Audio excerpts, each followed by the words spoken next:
Hello and welcome to this episode of Inspiring Entrepreneurs. I'm your host, Katie McNair, Marketing and Communications Manager here at Strathclyde Inspire. Today we're joined by Professor Sir Jim McDonald, Principal and Vice-Chancellor of the University of Strathclyde. After 16 years leading Strathclyde and more than 40 years of service to the university and Scotland's higher education sector, Sir Jim is now stepping into a new chapter as Chair of Scottish Enterprise, while remaining a part of our community as Emeritus Principal, a role he fondly refers to as grandfather of the university. Sir Jim is not only an entrepreneurial leader, but he's also an entrepreneur. Personally involved in the creation of 5 spinout companies, including Smarter Grid Solutions and Synaptech, he has helped establish Strathclyde as one of the UK's top universities for research commercialisation. His commitment to entrepreneurship has helped shape our strategy, strengthen our culture, and inspire a generation of innovators.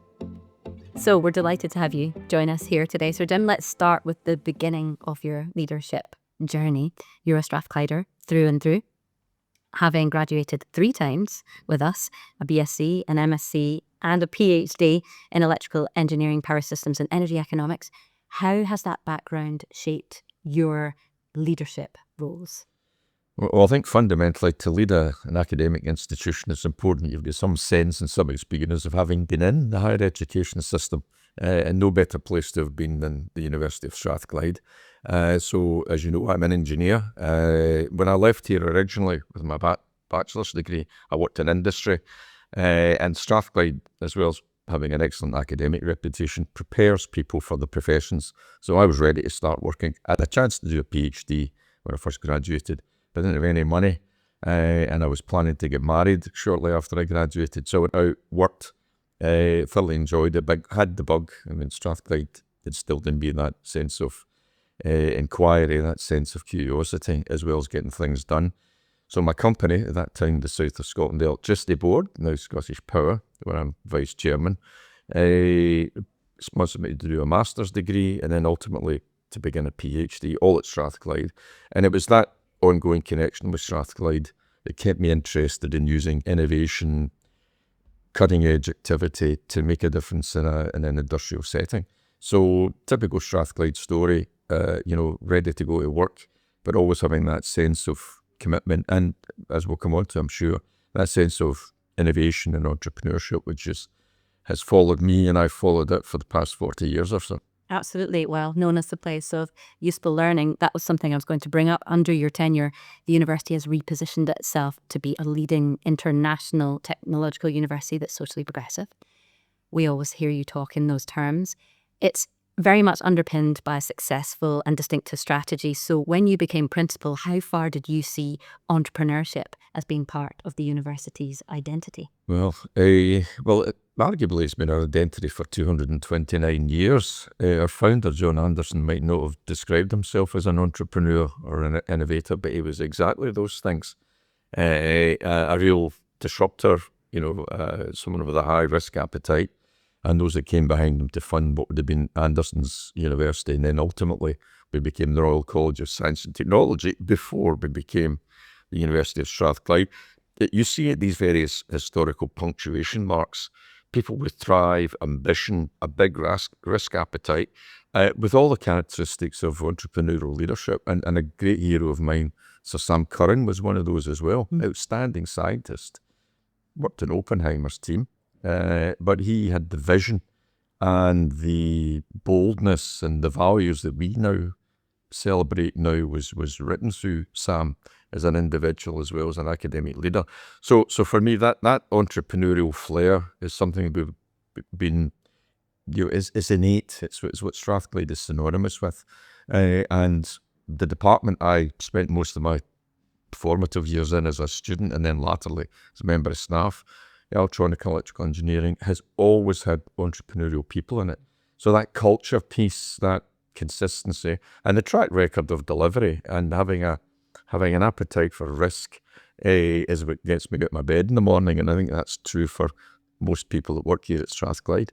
Yes, it's certainly, with one of the university values being bold as well. I feel that's something that people feel encouraged to do and to take those steps forward towards an ambition or a goal. So Strathclyde has played a leading role in establishing initiatives like the Glasgow City Innovation District and the Advanced Manufacturing Innovation District Scotland. Both great examples of the university working with government, industry and academia. What lessons can be learned from this triple helix approach to innovation? Well, again, those two projects just didn't appear. Those are probably the results of a 20-year plus journey.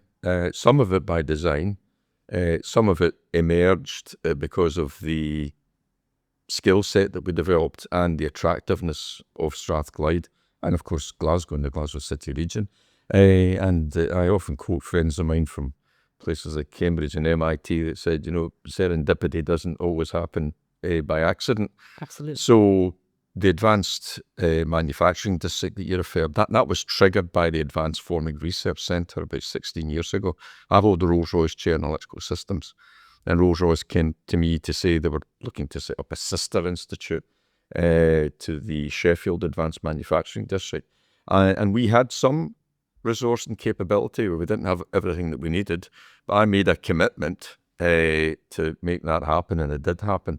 And had we not made that step, we would not have become part of the UK high-value manufacturing catapult, which has now become a world-leading cluster of capability across the UK. I mean, it carries about £1 billion worth of assets and programme.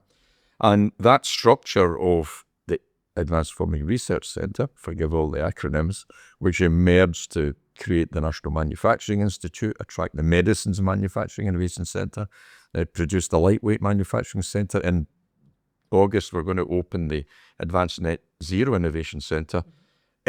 Strathclyde has become a magnet for industrial participation, translational research, and the support from government, because that capital, much of it comes from government investment. And in many ways, that AFRC journey triggered what we did, what became the Glasgow City Innovation District, because the Technology and Innovation Centre, which was a big risk for me as a relatively new principal, and weeks after I became principal in 2009, I was laying out a plan, and one or two eyebrows went up when I talked about the scale of what we were going to try and do.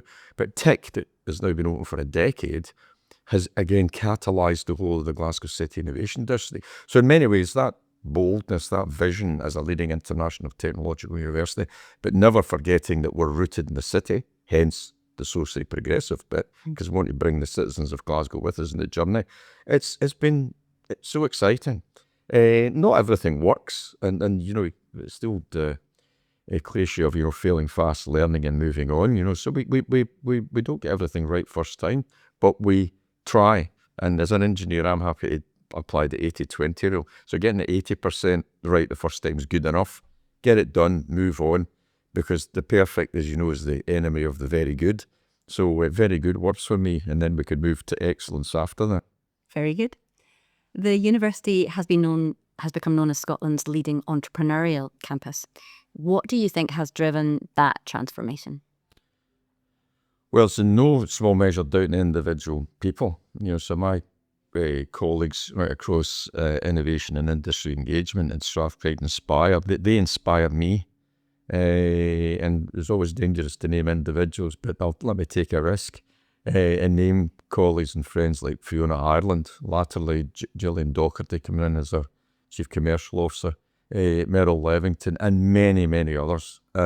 So I might sit and stroke my imaginary grey beard and come up with ideas for new initiatives. And my colleagues are very patient with me, so I'll maybe give them a bit of unfinished marble, but they turn these marbles into beautiful statues like Strathclyde Inspire. But you get the confidence and you get the encouragement through success. And for sure, what we did way back 20 years ago with Strathclyde 100, and then some of the initial investment programs to get our startups growing, our spinouts, licensing agreements. It became, there's a modesty about our institution, sometimes to a fault, but there's a modesty about the institution that occasionally the penny drops and you realise actually you're in this upper quartile, occasionally in the upper decile for doing things like this. So, it's been exciting for me to just see year on year, and it's literally that sense of, rapid progress that's now led to the next generation of Strathclyde Inspire objectives. And the portfolio there is just incredible. But we're never satisfied. A friend of mine who was the CEO of the Wood Group said to me, Jim, he said, you're a restless soul. And Strathclyde's restless as well. Not restless, uncomfortable. It's restless. We want to be better. We want to do more. And that's back to that entrepreneurial spirit that makes it happen. Neil Logan actually was talking, one of our entrepreneurs in residence, was talking about that restlessness and that sense of dissatisfaction and how that can be actually very useful as a driver for, okay, we've achieved that, so what are we going to do next? And like you talked about there, that perfect being the enemy of the very good, that idea that it doesn't need to be, we don't always need to know exactly everything before we make a move. I think the new strategy for entrepreneurship, which you were at the launch of a couple of weeks ago now, very much signals a direction of travel. Indeed. And we talked about not necessarily knowing all of the answers to all of the questions, but we know where we want to go. So at the Strathclyde Inspire Summit, you received the Inspiring Entrepreneurship Special Recognition Award, which I think was a small surprise for you. It was indeed. And this was to really let you know how much you've done across nearly 2 decades of leadership in this space. And you described entrepreneurship as a distinctive feature of Strathclyde strategy, and you praised the team for actually pushing boundaries and taking risk.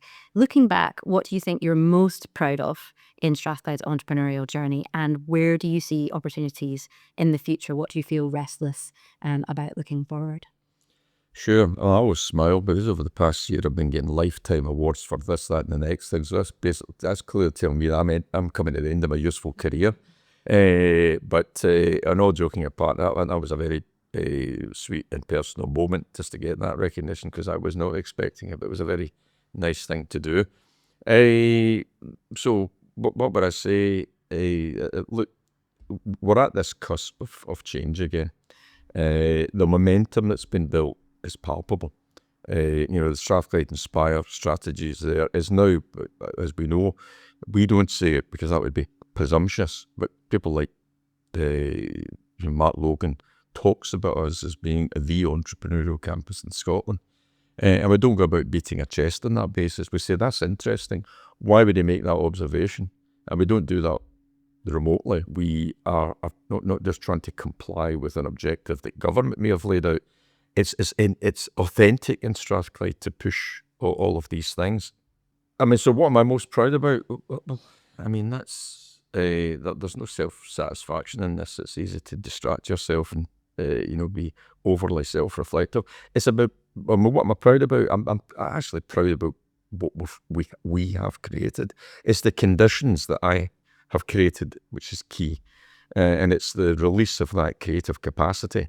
It's the release of that leadership capability. We've mentioned people like Fiona and many others, where I maybe set a direction of travel, as you've pointed out. And then it's incumbent upon me as a leader just not to do that and then disappear stage left.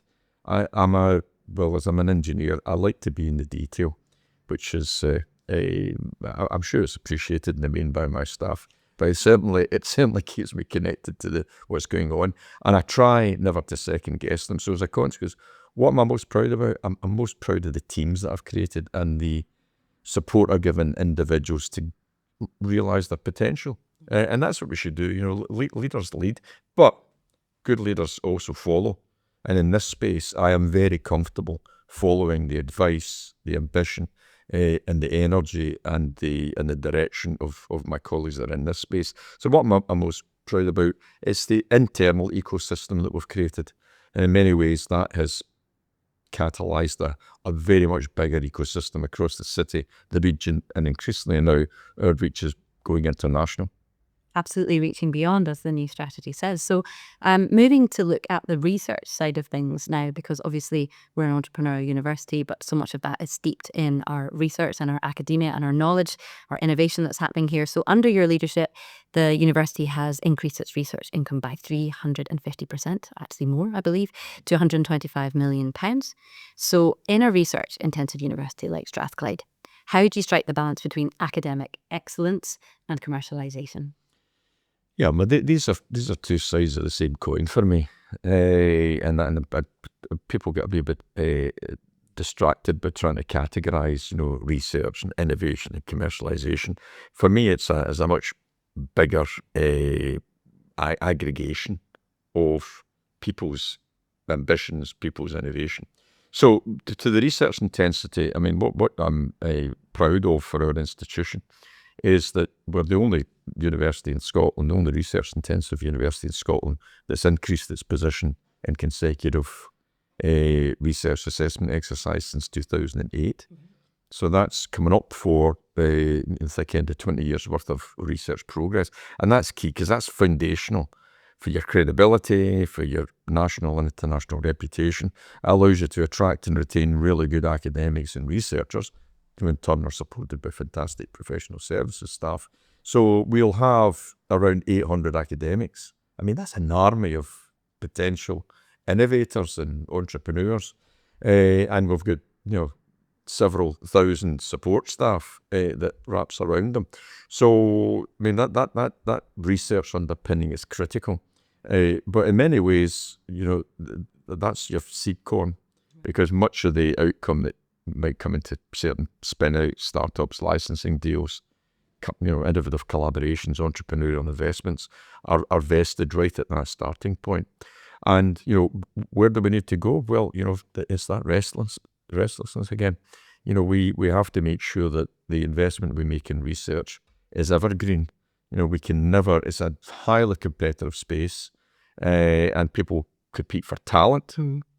Companies do that as well as universities, and people also compete for funding. So whilst that 125 or so is annual take, at any given time, we'll have over £250 million in research. And if you look at the research infrastructure that sits around us, not just the innovation districts like GCID, AMIDS, but right across the 4 faculties, and remind ourselves, entrepreneurship and is not just for the business school or science and engineering, it's in humanities and social sciences as well. We may talk about that. It's about a mindset, it's about how people, or staff, or teams go about it. So research is an underpin. That base is getting stronger and bigger year on year. But the next step is to further capitalise on it, which of course with most spin-out startup scale-ups. But more than that, it's about now getting that army of Strathclyders that have got the entrepreneurial mindset, which is so nicely articulated in the new Strathclyde Inspire strategy. That's one of the things actually that brought me in. I've been at the university now for a year and a half, and I had no background in entrepreneurship before I came here. I work in marketing, but I did have a strong background in catalysing that potential, if you like, finding the students, the individuals, the people who are going to be able to make a difference in the future because of their ambition, because of their way of working, because of, in the case of Strathclyde, their entrepreneurial mindset. And so I think that moves us on nicely to talk about the way that the university aims to encourage both entrepreneurial ventures, but then also entrepreneurial people. And what role do you think entrepreneurial mindsets play in disciplines outside of business? So like engineering, like sciences, like the humanities, how important is the entrepreneurial mindset there? Good question. I remember about 10 years ago, I do a lot of travelling for the university, more than is good for me. In fact, on Saturday I'm away to Malaysia and Thailand for 5 days, and I'll be back in time for meetings at the end of next week. One of my constant companions is Professor Andrew Gowdy. Andrew used to be the Scottish Government's chief economist, was chief economist in DFID, worked in the World Bank and the likes. I remember on a plane with him one time, I was thinking, I wonder if I can translate technology readiness levels and manufacturing readiness levels into the policy domain. And he was a bit sceptical about that, but with several sheets of paper and an occasional glass of wine, given it was a long haul flight, I came up with a model and I called it a policy adoption readiness levels. So what does that tell you? Well, it tells you I'm a restless soul, because rather than just watch a movie, I wanted to give some thought to that. So why am I telling you that? Because you can get parallels. People can perhaps make the false analysis that this is all about deep tech, it's about quantum, advanced communications, AI, advanced manufacturing, low carbon energy. It is about all of that. But it's about people then getting into, for example, third sector organisations who take that entrepreneurial spark with them. One of our visiting professors, Susan Hactamel, is a perfect example of that. She's every bit an entrepreneur, and risk taker and innovator that you would find in any high-tech scale-up, because she takes that view of disruption, innovation. What does the market mean for her? The market might mean something quite different for her as it might mean for someone that's selling a particular product, technology, app, for example. And the same's true for government. I mean, what I want is politicians, and particularly policymakers and civil servants, who are entrepreneurial. So if a government comes in with a particular commitment to a policy priority, then very often it could be quite orthogonal to the direction of travel from the previous administration. That's good. Well, might be good. So you need people that translate an idea or an opportunity into an outcome. So it's the same mindset, process, risk appetite envelope that you'd expect for someone who was taking a new machine for a wind turbine and say, what's the market like? What do I need to do? How do I break it down? And I should say to you, a part of all of this for me as a humble engineer, if that's not an oxymoron, is that we need folk to take systems perspectives of what they're doing. Where are those detailed interdependencies? Where are the gaps? Where are the opportunities? How might you sequence a journey from a problem statement to an outcome? Because I always describe Strathclyde as being a place that is well reputed as going from the problem space to the solution space. And that's what entrepreneurs do. Well, you're making a policy challenge that might be something to do with social housing, and take from that problem into a solution. But how do you fund it? How do you then make it stick for the next 10, 20 years? So that's an entrepreneurial mindset for me. And it's not just in the hands of the technologists. That's what I want my folk in humanities, my folk in the school, education, my lawyers, my psychologists, those that are working in government and public policy. I want them to take that same approach, and they are taking it, because we're now getting, a sort of flurry of entrepreneurial interest and activity within all four faculties. The university sector has had to navigate quite a complex range of challenges in recent years, from financial pressures to social policy uncertainty, geopolitical shifts, changing expectations. How have Strathclyde's values and its entrepreneurial approach helped us navigate those pressures? And what do you see as being the gold standard for the future? Sure. Now, there are some big questions. Something we've not mentioned yet, which is part of the fuel, I think, for entrepreneurs as well as leadership per se, is the values for individuals and the organisation. And I can tell you, regardless whether it's times where resources are plentiful to times where the situation is tight, like we're facing now, with some policy headwinds, with the geopolitical tensions, to use that euphemism. But Strathclyde is authentically committed, and I not just that I believe this, I can see it to be true, around being people-oriented, innovative, collaborative, ambitious and bold.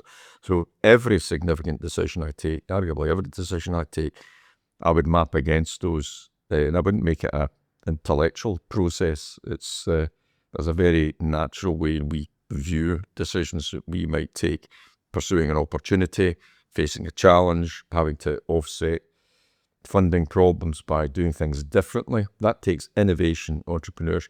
It takes boldness and leadership, not just at the top, but leadership through the organisation, to have the courage of your convictions, stick to your values, be very clear about what the strategy is trying to achieve. So don't, there are some places that might have the temptation. The first thing that goes when the headwinds start is their strategy and their objectives and their priorities, and then they move into survival mode. Well, for me, for Strathclyde, it's always about continue to thrive rather than trying to survive. And that's important for us. And it has been. I mean, when I became principal in 2009, it was right in the back of one of the biggest economic global crashes that we'd ever experienced. So I came in during a turbulent times, but we redefined ourselves in many ways. We captured the essence of what John Anderson had thought about as what Sam Curran was trying to achieve. So it's about sticking to that focus about achievement, bringing people with you. And in any decision that you take, some of them challenging decisions, do them with the values at the heart of it. And for me, I mean, Strathclyde 2030 defines what the gold standard looks like. This has been a build, and this is what's good. This sequential build over the past 15 years means we've not been allowed ourselves to be knocked from pillar to post because of policy changes, economic challenges, the disruption that we're seeing globally, either, in the nation-to-nation warfare, God help those that are in the thick of it, right through to the tariff wars that we've seen the effects over recent months.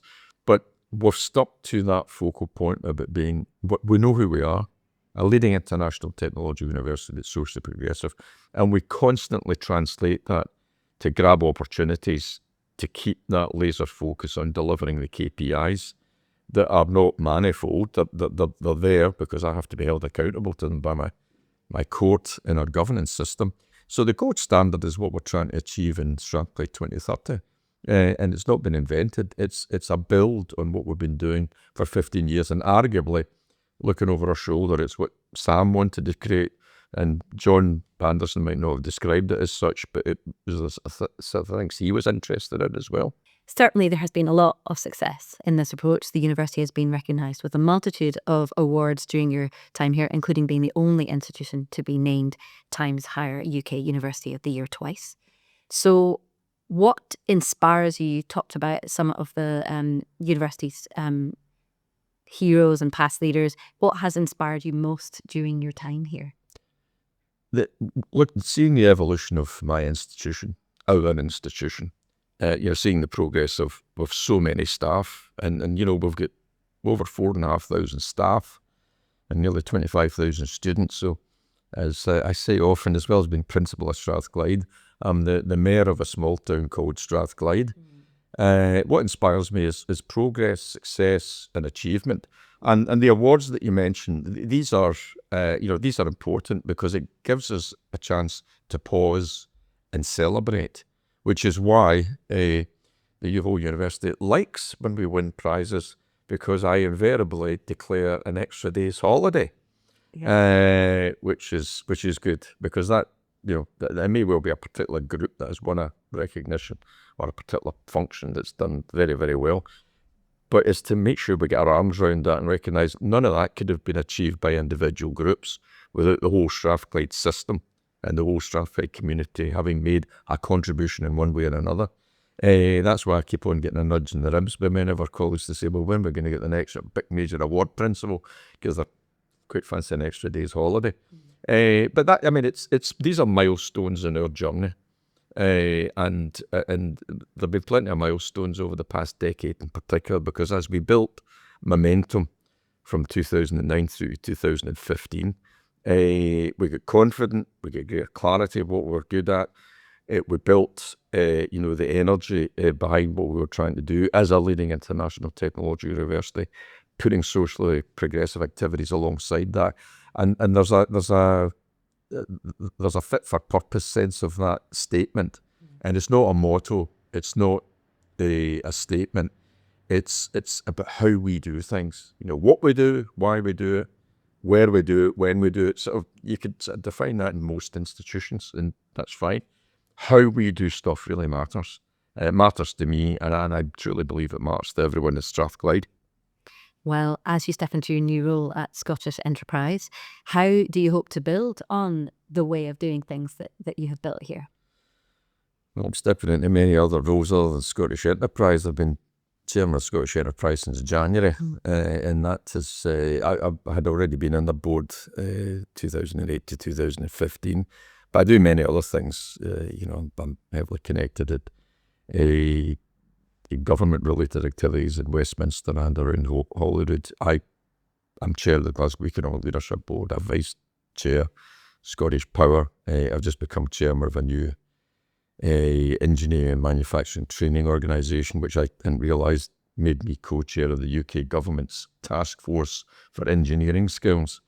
And there are one or two other things brewing. So I won't be idle. But what I will be is I'll be non-executive, which means I take the 40 plus years that I've had at Strathclyde, arguably that it'll be close to the 50 years I've had, including my industry time, and translate that into support, value, and where it's sought, advice, to build on that, because we need to remember that, it's knowing where you've come from is a very good informing force for where you're going to.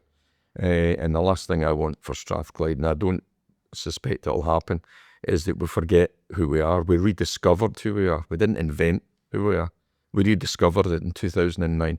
And I would hate to see amnesia breaking out in Strathclyde. But with the new leadership in the university, it's fundamentally Strathclyde values, Strathclyde DNA that's going to be at the helm. And in my new capacity, which is just as important as all the other external things you've talked about, is I will be emeritus principal of the university, which means I shall remain supportive and connecting for Strathclyde, as is appropriate in my various roles, private and public sector. Never far away. Thank you very much. I think it's a good place to leave it. It's been a genuine pleasure speaking with you today. We appreciate you sharing your insights and look forward to feeling the impact of your leadership here at Strathclyde. And my pleasure shall be that I won't just be watching from the wings. I'll be staying close to my colleagues and giving them the support that they need. Thank you very much indeed. And that's it for this episode of Inspiring Entrepreneurs. Thank you for joining us, and don't forget to hit that subscribe or follow button on whichever platform you're listening to us. We'd be grateful if you'd leave us a review or a rating, as this helps other viewers to find us.